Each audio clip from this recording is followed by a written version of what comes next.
Good morning to all of you.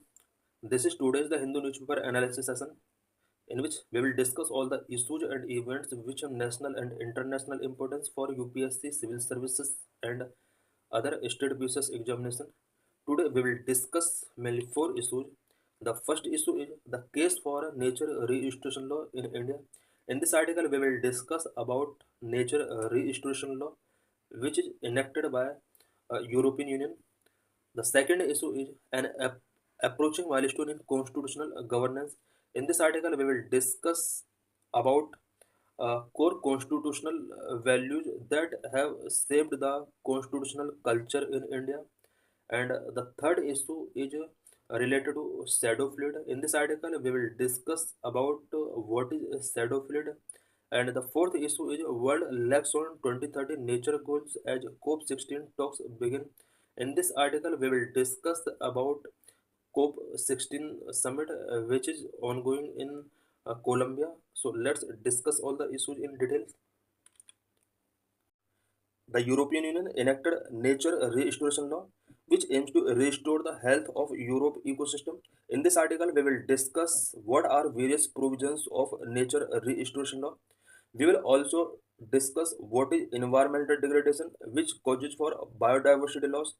We will also discuss various issues and challenges related to climate change before India. So let's discuss all the issues in detail. The degradation of natural ecosystem is an urgent global issue. With its vast geographical and ecological diversity, India also facing loss of natural ecosystem. Natural ecosystem का जो degradation हो रहा है ये current में एक urgent global issue बना हुआ है। इंडिया की अगर बात की जाए, इंडिया के पास vast geographical and ecological diversity है, बट इंडिया भी करंट में नेचुरल इकोसिस्टम लॉस से रिलेटेड प्रॉब्लम फेस कर रहा है with almost 30% of its total geographical area having land degradation. India के पास टोटल ज्योग्राफिकल इंडिया का about 30% area land degradation problem face कर रहा है। There is an urgent need for India to adopt a comprehensive nature restoration law like EU European union. India के लिए ये बहुत ही नेसेसरी हो जाता है कि इंडिया इस लैंड डिग्रेडेशन के रीस्टोरेशन के लिए और नेचर रीस्टोरेशन के लिए कम्प्रीहेंसिव नेचर रीस्टोरेशन लॉ अपने कंट्री के अंदर पास करे, जिस तरह से यूरोपियन यूनियन ने रिसेंटली नेचर रीस्टोरेशन लॉ पास किया है। The Nature Restoration Law, which was enacted by the European Union, is an inspiring model from which India can draw points to tackle its growing environmental crisis. European union के अंदर nature restoration law जो पास किया गया है, इसके कुछ points को India environmental crisis जो ग्रो हो रहे हैं इंडिया के अंदर उनको टेकल करने के लिए कुछ पॉइंट्स को अपने कंट्री के अंदर अडॉप्ट कर सकता है। The nature restoration law adopted by the European Union's Environmental Council on June 17, 2024 is a groundbreaking piece of legislation that aims to restore the health of Europe ecosystem. Nature restoration law जो कि European union environmental council के द्वारा 17 जून 2024 को adopted किया गया था। ये legislation का एक ग्राउंड ब्रेकिंग पीस है जो कि यूरोप में इकोसिस्टम के हेल्थ को रिस्टोर करने के लिए एडॉप्ट किया गया है। What are provisions under this law? इस लॉ के अंदर क्या क्या प्रोविजन किए गए हैं? The law mandate that at least 20% of the European Union's land and sea areas must be restored by 2030 with the goal of having all ecosystems in need of restoration fully restored by 2050। Nature restoration law जो European union ने adopt किया है, इसका जो first target रखा गया है, इसके अंदर प्रोविजन किया गया है कि 2030 तक यूरोप के अंदर जितना भी लैंड डिग्रेड हुआ है उसका 20% 2030 तक रीस्टोर किया जाएगा। और फुल्ली अगर रिस्टोरेशन की बात की जाए तो 2050 तक इसने टारगेट रखा है। Nature restoration law is a part of European unions biodiversity strategy for 2030 and it seek to reverse the alarming trend of biodiversity loss as over 80% of Europe's habitat are in poor condition। Nature restoration law European union biodiversity strategy का एक part है जिसके लिए 2030 तक के लिए target यहाँ पर सेट किए गए हैं। बिकॉज करंट में यूरोप के हैबिटेट का 80% हैबिटेट पुअर कंडीशन में, उसको रिस्टोर करने के लिए नेचर रिस्टोरेशन लॉ इनेक्ट किया गया है। It focuses on a broad range of ecosystem from forest and agricultural land to rivers and urban spaces. इस लॉ के अंदर ब्रॉड रेंज ऑफ इकोसिस्टम को इंक्लूड किया गया है। फॉरेस्ट एंड एग्रीकल्चर लैंड से लेकर रिवर्स एंड अर्बन स्पेस तक को इसमें इंक्लूड किया गया है। It also include implementing spacing measures such as the restoration of 25,000 kilometres of rivers into free flowing rivers and the planting of 3 billion additional trees by 2030। इस act के अंदर about 25,000 kilometres की रिवर्स को free flowing rivers के साथ connect करने के लिए, उन्हें रिस्टोर करने के लिए इसमें प्रोविजन किया गया है। साथ में 2030 तक अबाउट 3 बिलियन एडिशनल ट्रीज को प्लांट करने का टारगेट इसके अंदर रखा गया है। The regulation was endorsed by a majority of European Union member state, marking a milestone in global environmental governance. ये जो रेगुलेशन यूरोपियन यूनियन के द्वारा एडॉप्ट किया गया है, ये ग्लोबल इन्वायरमेंटल गवर्नेंस के लिए एक माइलस्टोन है और यूरोपियन यूनियन के सभी मेंबर स्टेट के द्वारा इसको एंडोर्स किया गया है। The environmental economic case for India. India is also grappling with more severe environmental challenges. India भी मोर सीवर इन्वायरमेंटल चैलेंजेस से ग्रैपल कर रहा है। According to ISRO's, desertification and land degradation address nearly 97.85 million hectares, 29.7% of India's total geographical area underwent land degradation in 2018-19, a sharp increase from 94.53 million hectares in 2003-2005। ISRO की desertification and land degradation Atlas के according India के अंदर about 97.85 million hectare land degrade हो चुकी है। It means ये overall land का 29.7% part है जो डिग्रेड हो चुकी है। 2018-19 का ये डाटा है। बाद अगर 2003-2005 के साथ इसे कंपेयर की जाए, 2003 के आसपास जो डिग्रेडेड लैंड थी वो 94.53 मिलियन हेक्टेयर थी, जो कि 2018-19 में ये इंक्रीज हो गई है। Desertification in particular is a growing concern with 83.69 million hectare affected in 2018-19।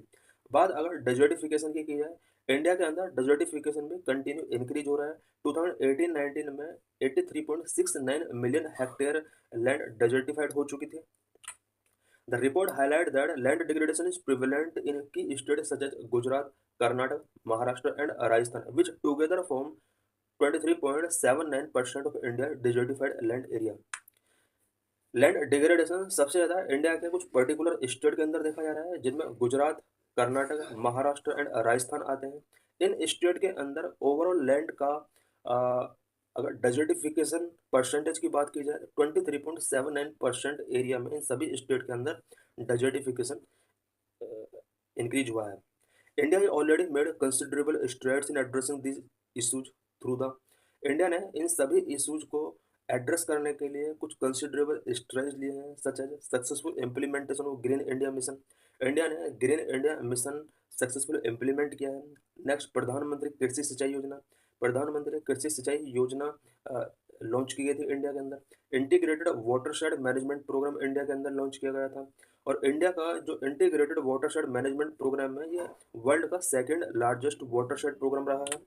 The national afforestation programme India के अंदर लॉन्च किया गया है।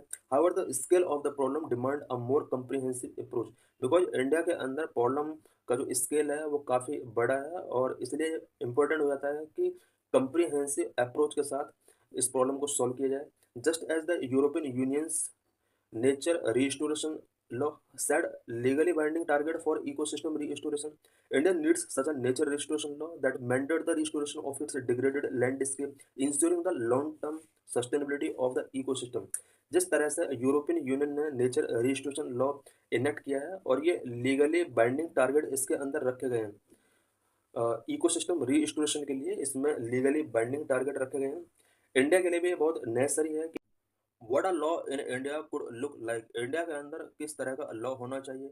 A nature registration law in India inspired by the European unions model could include the following. India के अंदर अगर European union model से inspire होकर नेचर रजिस्ट्रेशन लॉ अगर मेकिंग किया जाता है, तो उसके अंदर कुछ पॉइंट्स इंक्लूड होने चाहिए। First in the list is restoration target. उस लॉ के अंदर रीस्टोरेशन टारगेट सेट होने चाहिए। India should aim to restore 20% of its degraded land by 2030 with a goal of restoring all ecosystem by 2050। This includes forest, wetland, rivers, agricultural land and urban green species। India अगर nature restoration law enact करता है, तो पहला target restore करना होना चाहिए। अब restoration जो होगा वो फॉरेस्ट का, वेटलैंड का, रिवर्स का, agricultural land and urban green species को इंक्लूड करना होगा। 2030 तक अबाउट 20% डिग्रेडेड लैंड को रीस्टोर करने का टारगेट रखना होगा, जबकि 2050 तक अबाउट ऑल डिग्रेडेड लैंड को रिस्टोर करने का टारगेट यहाँ पर सेट करना होगा। Second is wetland restoration. Wetland restoration का टारगेट उस लॉ के अंदर प्रोविजन करना होगा।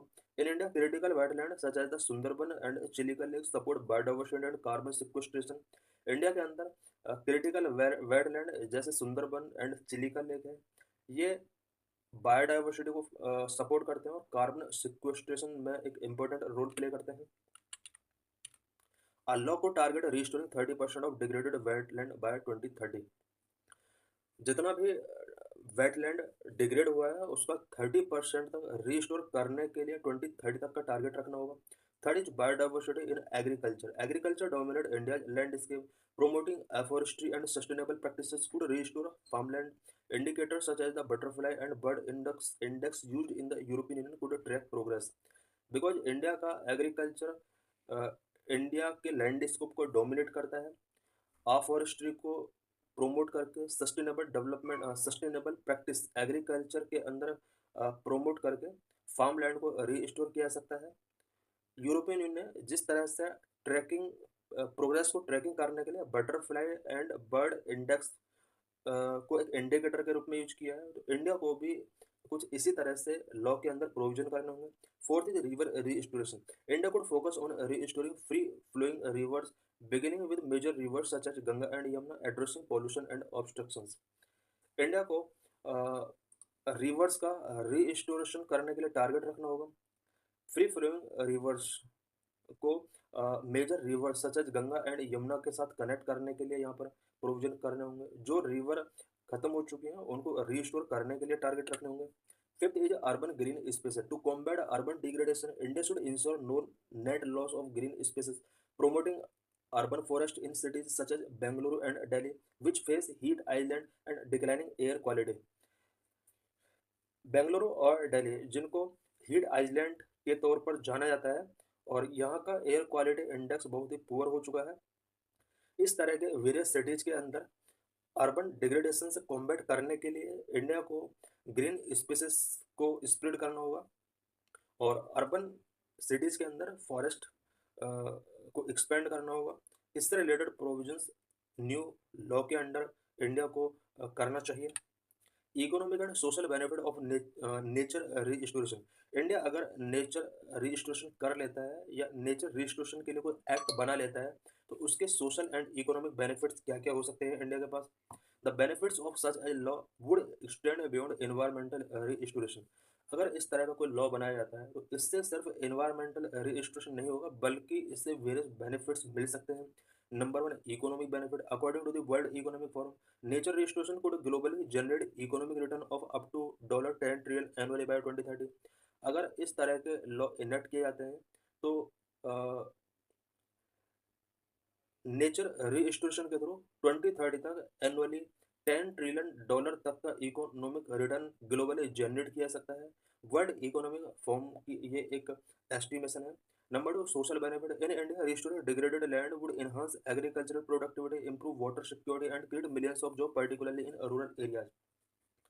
डिग्रेडेड लैंड का अगर रिस्टोरेशन किया जाता है इंडिया के अंदर, इससे एग्रीकल्चरल प्रोडक्टिविटी को एनहांस किया सकता है, वाटर सिक्योरिटी को इम्प्रूव किया जा सकता है, मिलियंस ऑफ पीपल के लिए जॉब क्रिएट की जा सकती है स्पेशली रूरल एरियाज के अंदर। Help in to achieve sustainable development goal 16। Sustainable development goal 16 को अचीव करने में इस तरह के एक्ट से हेल्प मिल सकती है। The law could also help India to meet its sustainable development goal 16 है, which call for the sustainable management of forest and combating desertification. ये यहाँ पर सस्टेनेबल डेवलपमेंट गोल 15 होगा। सस्टेनेबल डेवलपमेंट गोल 15 के अंदर फॉरेस्ट के सस्टेनेबल मैनेजमेंट से रिलेटेड टारगेट रखे गए हैं, डेजर्टिफिकेशन से किस तरह से कॉम्बैट किया जाना है उसके लिए टारगेट रखे गए हैं। अगर इंडिया के अंदर नेचर रजिस्ट्रेशन लॉ मेकिंग किया जाता है तो उसके थ्रू सस्टेनेबल डेवलपमेंट गोल 15 के कुछ टारगेट को अचीव करना ईजी हो जाएगा। Number 4, mitigate the effort of climate change. Restoring ecosystems can also mitigate the effort of climate change, which exacerbate land degradation. Because climate change की वजह से जिस तरह से डिग्रेडेशन exacerbate हो रहा है, उसको मिटिगेट करने में कहीं ना कहीं हेल्प मिल सकती है. Degraded land loss its capacity to absorb carbon dioxide further contributing to global warming. Degraded land जो होता है उसकी कार्बन डाइऑक्साइड एब्जॉर्ब करने की कैपेसिटी लॉस हो जाती है, जिसकी वजह से ग्लोबल वार्मिंग के लिए कंट्रीब्यूशन की वजह से ग्लोबल वार्मिंग इंक्रीज होता है. Number 5, help to meet commitment under the Paris Agreement. Paris Agreement के अंडर जो भी कमिटमेंट किए गए थे उनको मीट करने में इस तरह के लॉ से हेल्प मिल सकती है. By restoring its ecosystem, India can enhance its carbon sink and meet its commitment under the Paris agreement. अगर इकोसिस्टम को रीस्टोर किया जाता है इंडिया के अंदर, तो इससे कार्बन सिंक को एनहांस किया जा सकता है. पेरिस एग्रीमेंट में जो भी कमिटमेंट इंडिया की तरफ से किए गए हैं उसको मीट करने के लिए कहीं ना कहीं हेल्प मिल सकती है. Conclusion. The European Union's nature restoration law set an important president for countries world wide.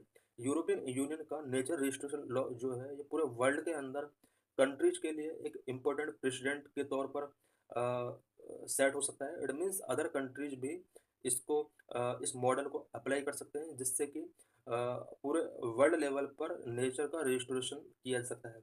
Given the alarming level of land degradation and biodiversity loss in India, such a such a law in India would not only help India restore its degraded ecosystem but also contribute to its socio-economic development and climate resilience.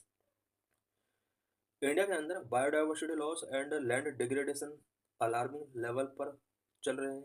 India के अंदर अगर इस तरह के law, जिस तरह से European union ने लॉ मेकिंग किया है, इंडिया के अंदर भी अगर इस तरह का लॉ इनेक्ट किया जाता है तो इससे ना सिर्फ डिग्रेडेड इकोसिस्टम को रिस्टोर किया जा सकता है बल्कि सोशो इकोनॉमिक डेवलपमेंट और क्लाइमेट रेसिलियंस को भी यहाँ पर बूस्ट किया जा सकता है. The clock is ticking and the time is act to act is now. समय बीत रहा है और यही टाइम है कि इस टाइम पर हमें कोई ऐसा लेजिस्लेशन बनाना होगा जिससे नेचर को रीस्टोर की. Next month on 26 November we will celebrate National Constitution Day. It will mark the commemoration of 75th anniversary of adoption of the Constitution of India. In this article, we will discuss what are various core constitutional values which have shaped the constitutional culture of India. India के constitutional culture को shaping करने के लिए various constitutional values क्या क्या रही हैं, इस आर्टिकल के अंदर हम इन पॉइंट्स को डिस्कस करेंगे. November 26 this year will mark the commemoration of the 75th anniversary of the adoption of the Constitution of India. Next month नवंबर 26 को कॉन्स्टिट्यूशन ऑफ इंडिया के एडॉप्शन का 75th एनिवर्सरी के रूप में कोमेमोरेशन किया जाएगा. It is a milestone that needs to be celebrated by every stakeholder of Indian democracy. Constitutional governance in India is a facet of the law, rules and regulation that govern the establishment and the evolution of democratic institution. Indian democracy के every stakeholder को 75th anniversary को celebrate करना चाहिए. Constitutional governance जो India के अंदर है ये सिर्फ लॉ, रूल्स एंड रेगुलेशंस को फेस नहीं करता है बल्कि डेमोक्रेटिक इंस्टीट्यूशन के इस्टेब्लिशमेंट और एवोल्यूशन को भी कहीं ना कहीं गवर्न करता है. It is also about permitting a deep sense of constitutional culture that has captured the collective consciousness of Indians across different cultures, faith and belief. India के अंदर different culture, faith and belief को celebrate करने वाले persons हैं. सभी persons की collective consciousness को capture करने का काम इंडियन कॉन्स्टिट्यूशन कल्चर करता है, जो कि सभी के अंदर एक sense, deep sense constitutional culture permitting करता है. What are core constitutional values that have shaped the constitutional culture of India? India की कॉन्स्टिट्यूशनल कल्चर को शेप देने वाले कौन कौन से कोर कॉन्स्टिट्यूशनल वैल्यूज हैं? First, peoples respect for democratic institutions. People ने डेमोक्रेटिक इंस्टीट्यूशंस का रिस्पेक्ट किया है इंडिया के अंदर. The Constitution of India was adopted on November 26, 1949, a time when the life expectancy in India was around 32 years. Today it has progressed to around 70 years. Constitution को 26 नवंबर 1949 को adopt किया गया था. उस टाइम पर इंडिया में पीपल का life expectancy 32 years हुआ करती थी, बट प्रेजेंट में लाइफ एक्सपेक्टेंसी 70 ईयर्स तक प्रोग्रेस हो चुकी है. This extraordinary improvement in standard of living and equality of life has contributed in a significant manner for the ordinary Indian to respect the role and contribution of democratic institution. India में जिस तरह से standard of living and quality of life में extraordinary improvement हुए हैं, इसने ordinary Indian people के लिए सिग्निफिकेंट मैनर से कंट्रीब्यूट किया है, सो दैट पीपल ज़्यादा से ज़्यादा डेमोक्रेटिक इंस्टीट्यूशंस में अपना रोल प्ले कर सकें, उसमें कंट्रीब्यूट कर सकें। Indians continue to participate in such large and significant numbers in every election, local, state और national।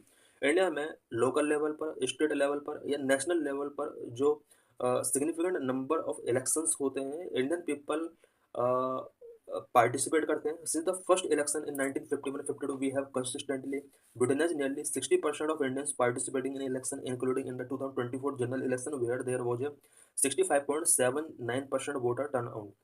1951-52 में इंडिया का फर्स्ट इलेक्शन हुआ था, और कंसिस्टेंटली तब से लेकर अब तक अबाउट 60% इंडियन इलेक्शन प्रोसेस में पार्टिसिपेट करते हैं। 2024 यानी इस ईयर के जो जनरल इलेक्शन हुए थे, उसमें 65.7% वोटर टर्न आउट रहा था।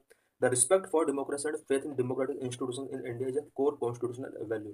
इंडिया के अंदर डेमोक्रेसी के प्रति एंड डेमोक्रेसी के प्रति रिस्पेक्ट एंड डेमोक्रेटिक इंस्टीट्यूशंस के प्रति लोगों का जो फेथ है, ये कोर कॉन्स्टिट्यूशनल वैल्यू है। Second, the smooth transition of elected government. Elected government का स्मूथ ट्रांजेक्शन इंडिया के अंदर जो होता है, इसने भी इंडिया के अंदर कॉन्स्टिट्यूशनल कल्चर को क्रिएट किया है। The 7 decade have seen numerous elections across state and at the national level.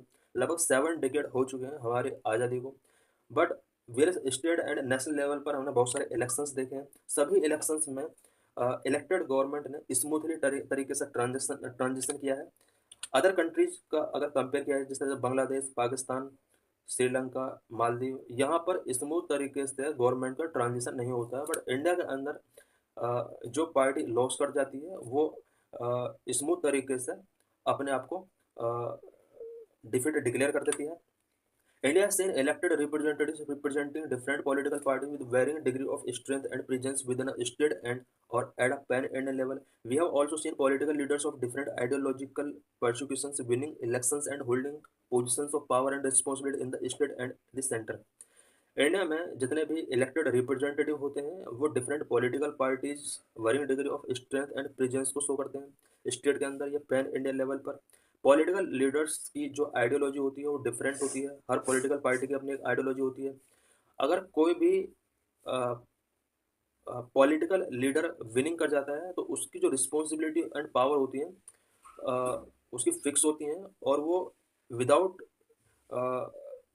Problem के स्टेट और सेंटर को अपनी रिस्पॉन्सिबिलिटी प्रोवाइड कराता है। But if there is one thing that the unique and distinctive about Indian democratic tradition, it is the deep commitment every political party attach to idea of smooth transitions of power at the end of elections. India के अंदर एक unique thing है जो कि other country से distinctive है।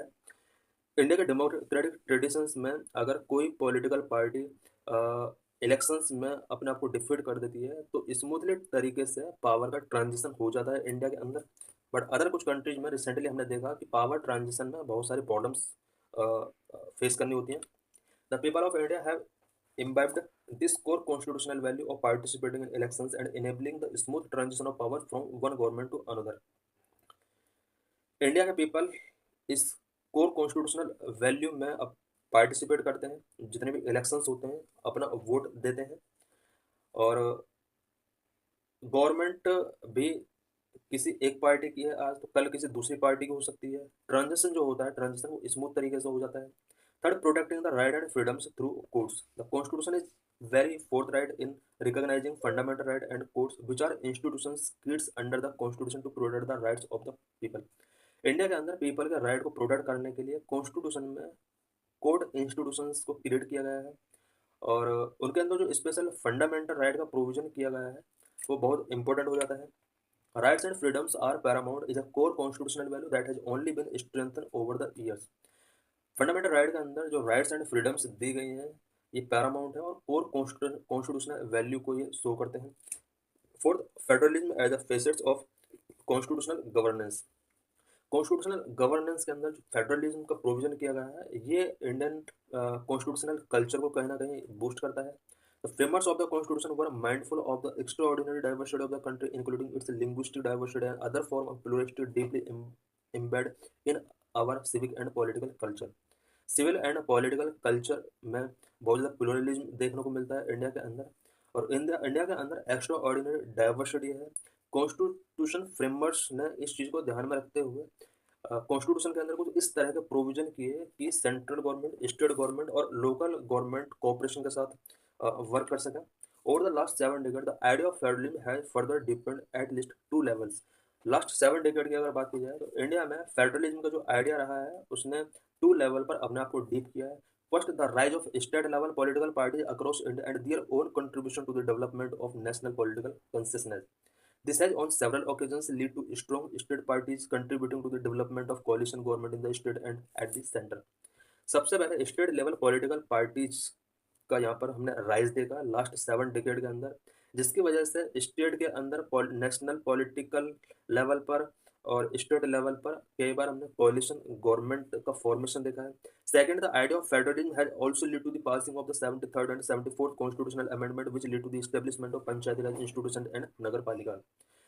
Last 7 decade में federalism के आइडिया को बूस्ट करने के लिए यहाँ पर 73rd और 74th कॉन्स्टिट्यूशनल अमेंडमेंट 1992 में किए गए थे। इन अमेंडमेंट के थ्रू इंडिया के अंदर पंचायती राज इंस्टीट्यूशंस एंड नगर पालिका स्टेब्लिश की गई थी।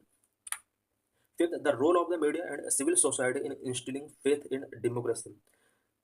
डेमोक्रेसी के प्रति फेथ को इंस्टिल करने के लिए मीडिया एंड सिविल सोसाइटी का इंपॉर्टेंट रोल रहा है इंडिया के अंदर। The Indian media is a diverse and heterogeneous institution which views and perspective that are generated across Indian different languages. India की डाइवर्स एंड हेट्रोजेनियस इंस्टीट्यूशन के तौर पर media ने वर्क किया है, और डिफरेंट लैंग्वेजेस में इंडिया की मीडिया ने लोगों तक इंफॉर्मेशन पहुंचाई है।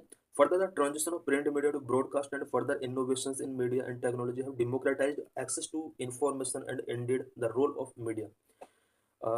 प्रिंट मीडिया से ब्रॉडकास्टिंग एंड उसके बाद मीडिया सेक्टर में इनोवेशंस हुए, टेक्नोलॉजी को बूस्ट किया गया, इसके थ्रू इंफॉर्मेशन एक्सेस को डेमोक्रेटाइज किया गया। इट मीन्स कोई भी इंफॉर्मेशन अब कुछ सेकंड में लोगों तक पहुंच जाती है। While there are fundamental challenges relating to economic model of governance of media institutions, it is fair to say that media and civil society have contributed to the instilling of faith in Indian democracy। Media institutions के economic model governance से related कुछ challenges अभी हैं, और Indian society के अंदर media के प्रति कुछ करंट में नेगेटिव जो आइडिया बन चुके हैं उनको करेक्ट करने की जरूरत है, बिकॉज इंडियन डेमोक्रेसी में एक फ्री एंड फेयर मीडिया का होना बहुत ही जरूरी है। While we need to critical of challenge of the autonomy and the independence of media, it is actually important to recognize the values of transparency that have been part of the media culture। Media culture के अंदर transparency की values को recognise करना होगा। In the cacophony of an information explosion through various forms of media and the medium of communication, the Indian electorate has been enlightened to develop an informed degree of understanding of the role of the media and civil society। India के अंदर media का role और civil society को लोगों तक पहुंचाना होगा, और इसके थ्रू जो भी इंफॉर्मेशन पब्लिक के पास पहुंचाई जाती है, पब्लिक को इसके थ्रू एनलाइटेंड किया जाता है। मीडियम ऑफ कम्युनिकेशन के लिए लोग मीडिया का यूज कर रहे हैं। इससे कहीं ना कहीं डेमोक्रेटिक डिसेंट्रलाइजेशन होता है इंफॉर्मेशन का। What is Russia's shadow fleet of oil tankers.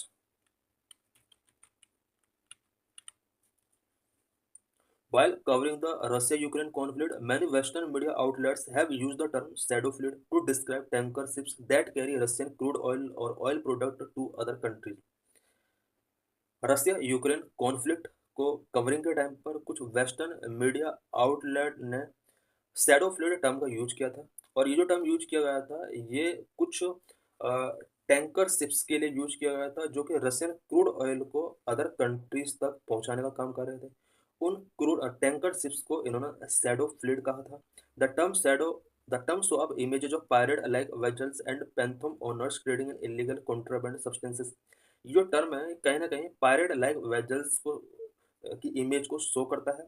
India has been painted as a host of a shadow fleet that is launching Russia crude. India को भी शैडो फ्लीट के होस्टिंग के तौर पर यहाँ पर पेंट किया गया, और जो कि रशियन क्रूड का लॉन्ड्रिंग कर रहा था। How are sanctions implemented. Western countries ने रसिया के ऊपर जिस तरह से सैंक्शंस इम्पोज किए गए थे, इन सैंक्शंस को किस तरह से इम्प्लीमेंट किया गया। When the US sanctions a country, as is the case with Russia, it launched investigation into entities, companies and individuals who violated the sanctions.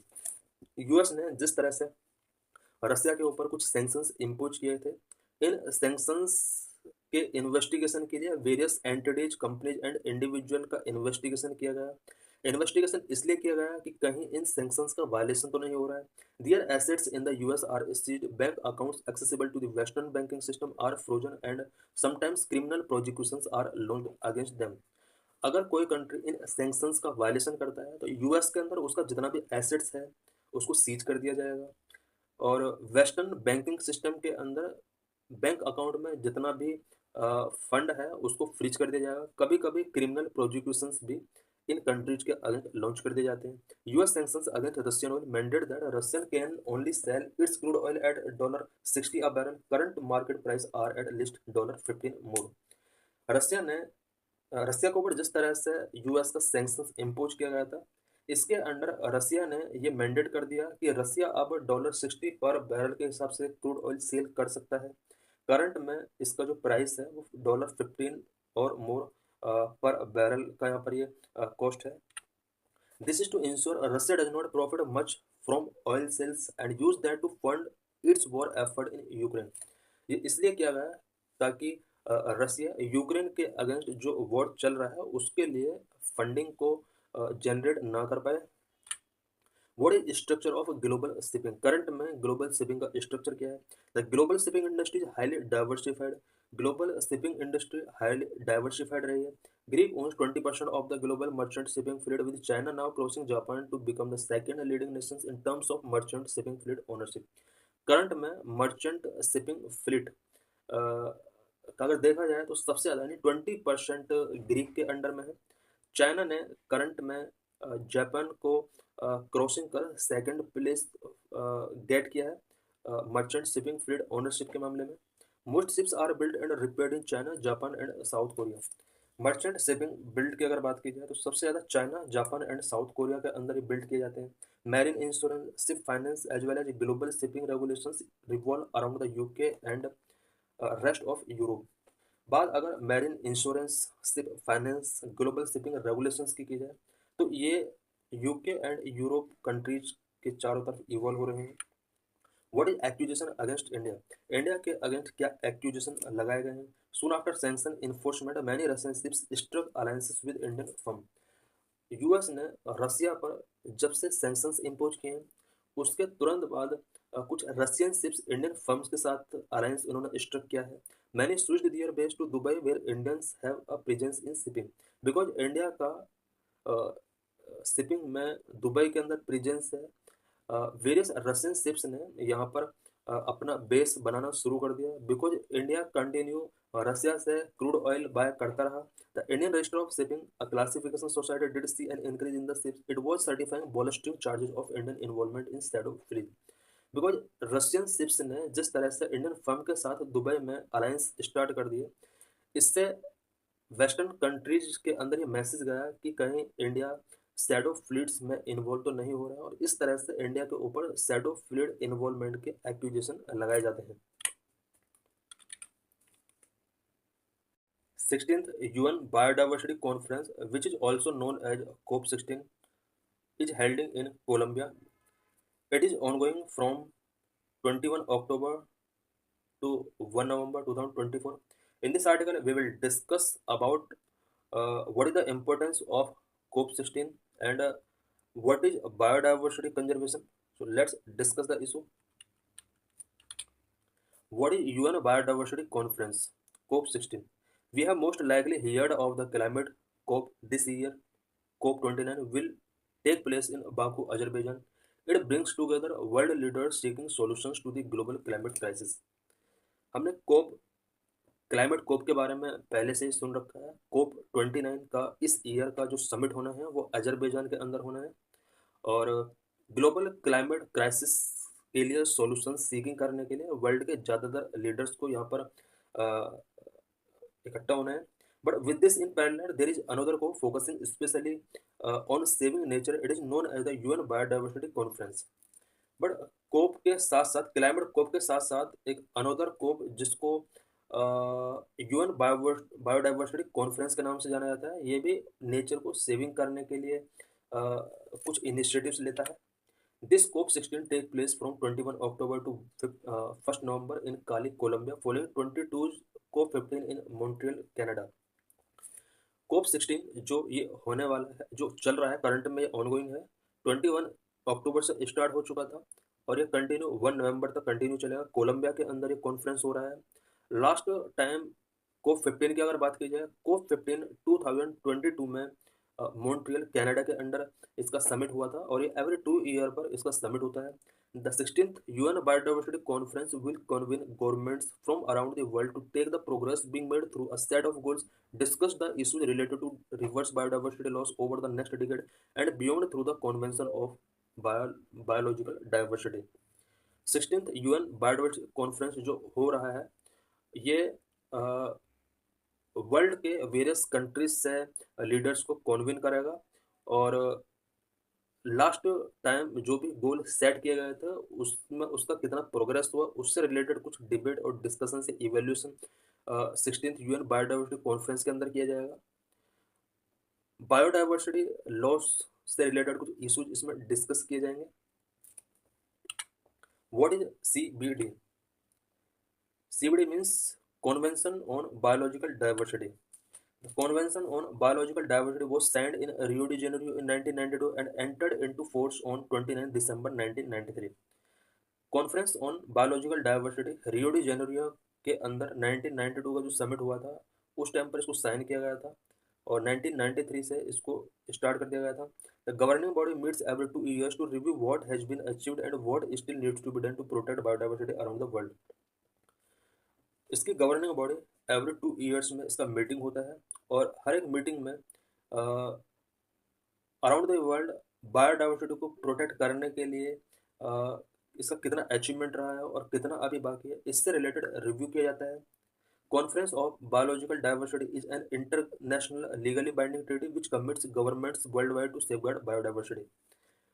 Internationally legal binding treaty इसके अंदर होता है और बायोडाइवर्सिटी को सेफगार्ड करने के लिए वर्ल्ड वाइड गवर्नमेंट को कमिट करता है.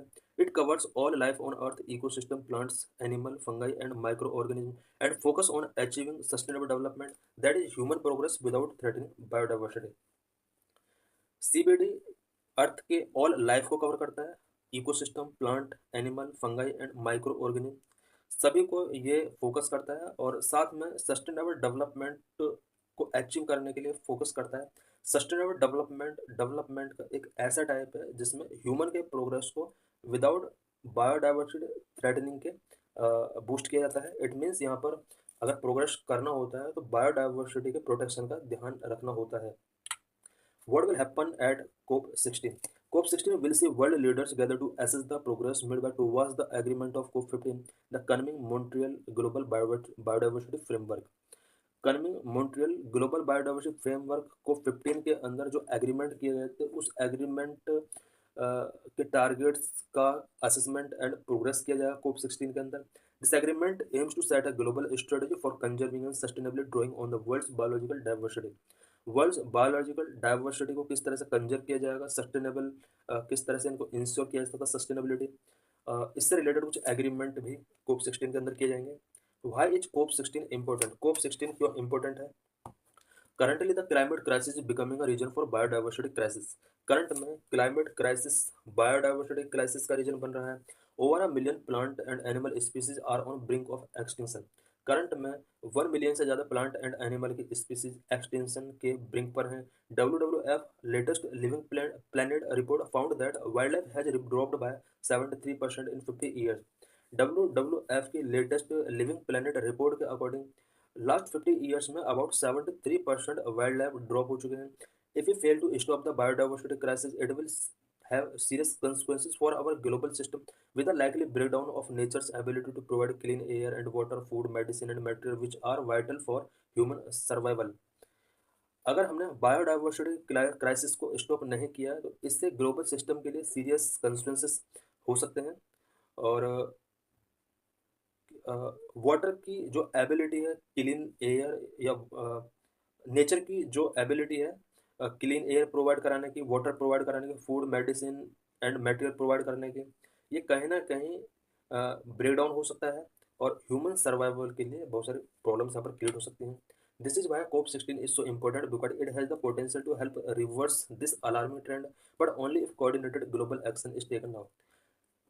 अगर ग्लोबल कोऑर्डिनेटेड एक्शन लिया जाता है करंट में, तो ये जो अलार्मिंग ट्रेंड है इसको रिवर्स किया जा सकता है और इसके लिए कोप 16 एक इम्पोर्टेंट रोल प्ले कर सकता है. What has been achieved so far, अभी तक क्या अचीव किया गया है. कोप 15 इन 2022 was significant as world leaders were given all important tasks of agreeing on a post 20 global biodiversity framework.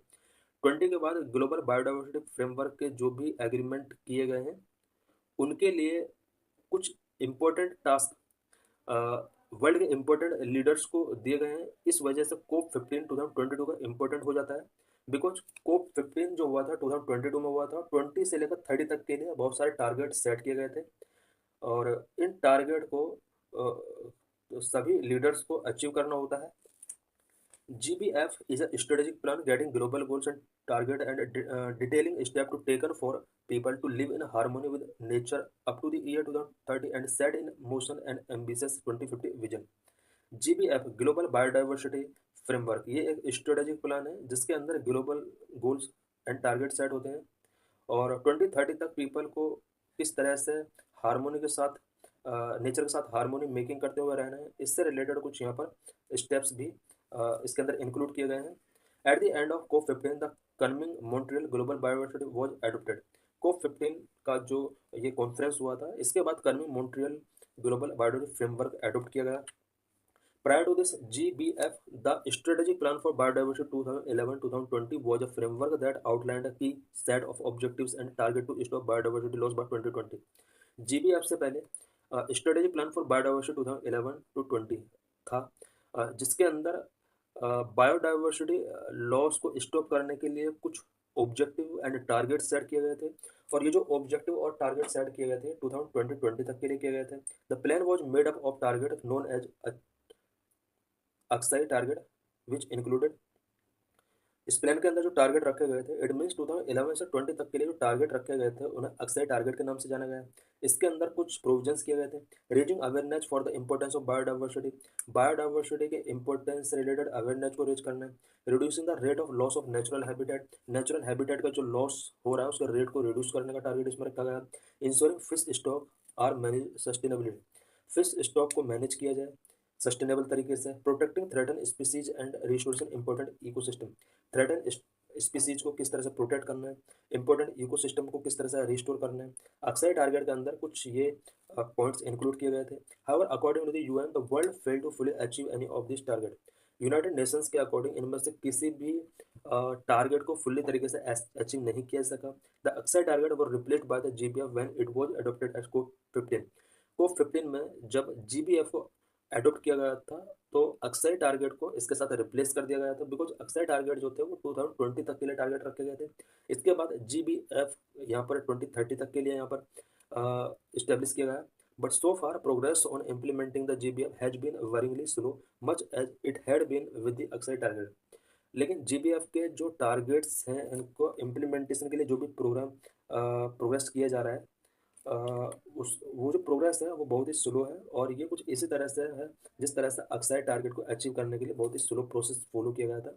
GBF it means global biodiversity framework का जो progress है वो बहुत ही स्लो है, इसको फास्ट करने की ज़रूरत है सो दैट बायोडाइवर्सिटी